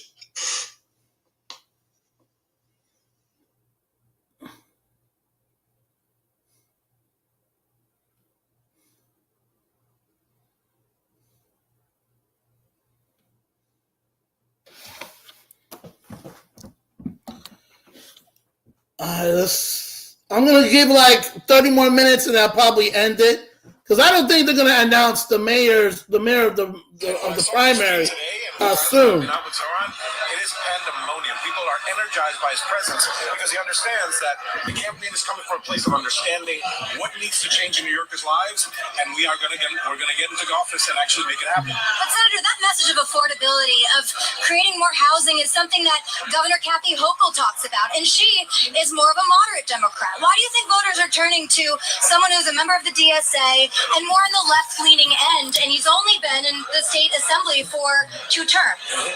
I think it's just, listen, I think that the message has a lot to do with the messenger as well. I mean, affordability, I believe that a lot of the reasons why the governor started talking about affordability is because Zoran was talking about affordability. I mean, I think.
Give me a second.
In your mind, that's what you're not getting. The thoughts in your mind are moot. So when they come out of your mouth and you're typing them, you visually reading back to make your. That's moot. That's what a moot would say. You got no pause in there. Like you on full head on with Mook verbiage. I've done with top chop, shaking my head, laugh about word. How you think? Go to that. And let me talk to that thing. I have a shy words. So, I have 2 years ago. Move. Another thing. Yeah. Who you probably man, he moved, man. He didn't watch, he didn't follow. Yo, salute, yo. People 212 that's in the building. That's the people's champ, yo. That's the people's champ. He right there, yo.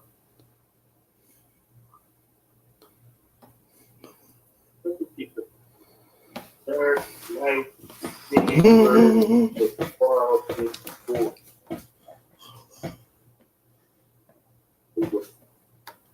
his father's right.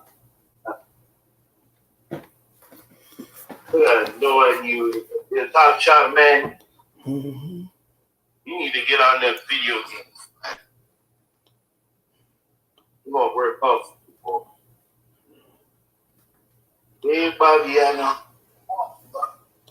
I'm still on the phone, Sky Swizzy. You're doing a good job, man. On the phone? You're doing a good job, man. Huh?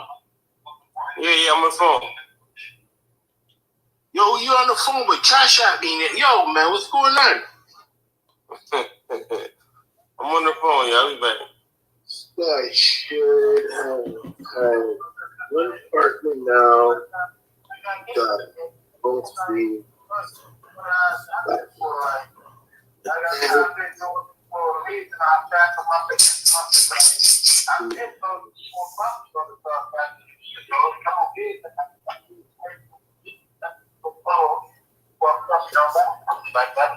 Who's that?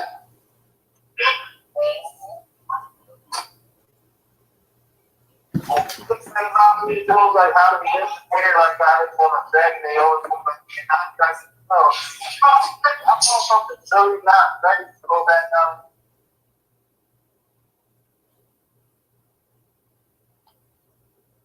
Yo, Ming, who's that?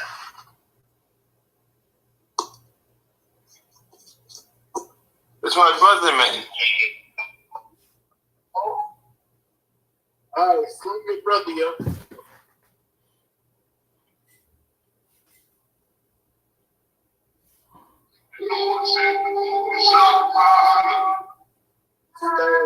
Abraham, I don't know who that is.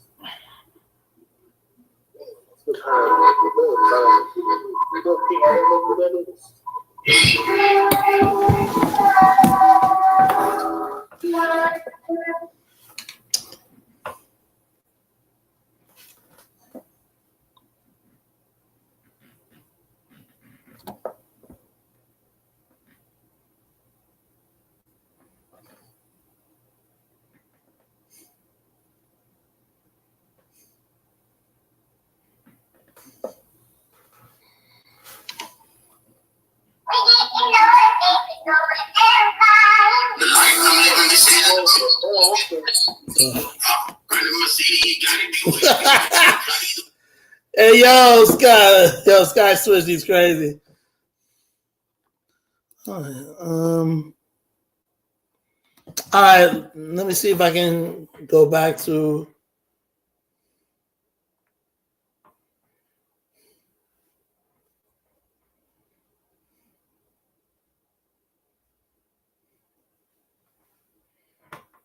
All right, let's go back.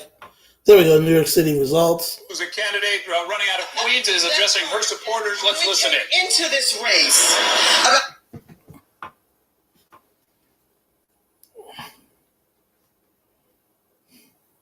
About 3 months ago at Rochdale There we go. Village.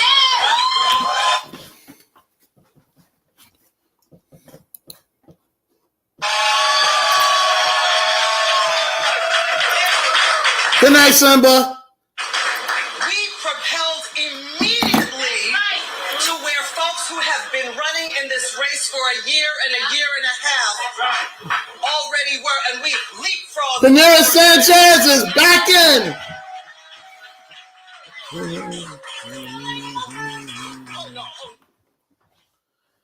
Man, I did not want Eve as the city council member. Woo! And then, as things began to progress, and people started talking about our money and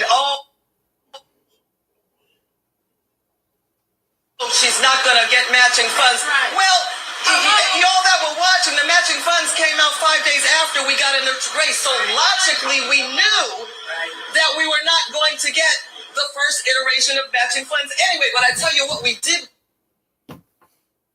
do. What we did do was we raised more money in 5 days, once again, as any candidate could have ever have hoped for or wished for in this race. And before I go any further, I want y'all to give it up for the baddest AG that ever walked. Her name is Letitia James. And she taught me everything I know about fighting the good fight. I also want to thank my amazing campaign team. They jumped in and they said, oh no, we're not going to be able to lift off the ground. Oh yeah, we lifted off the ground. We did much more than lift off the ground. We made people stand up and take note for who this campaign was and why we were here, and made people realize, oh yeah, there really is somebody in this race that really does care about me. Somebody that really does want to make better for you and me. And so as we continue on, I also want to thank, oh my goodness, my colleagues that too. This is Councilmember Chris Beggs.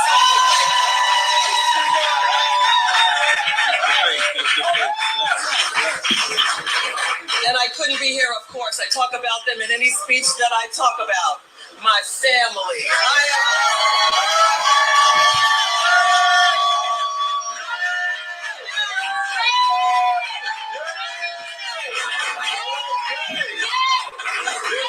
You all know one of my taglines?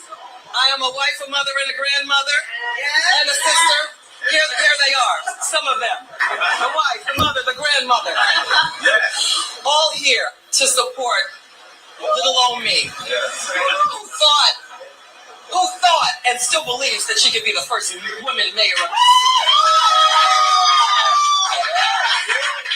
city. Okay, that's Adrienne Adams. We're going to go now to Jumaane Williams, who's addressing his supporters. Let's listen to that.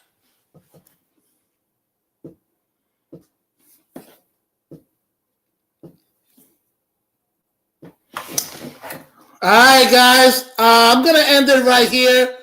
I'm about to celebrate right now because I think it's a done deal. I think the mayor's election won't come till later, but I think the one we really care about is District 14. This is your boy Carlos Cabral. I'm out, y'all. Peace. See you on the next live.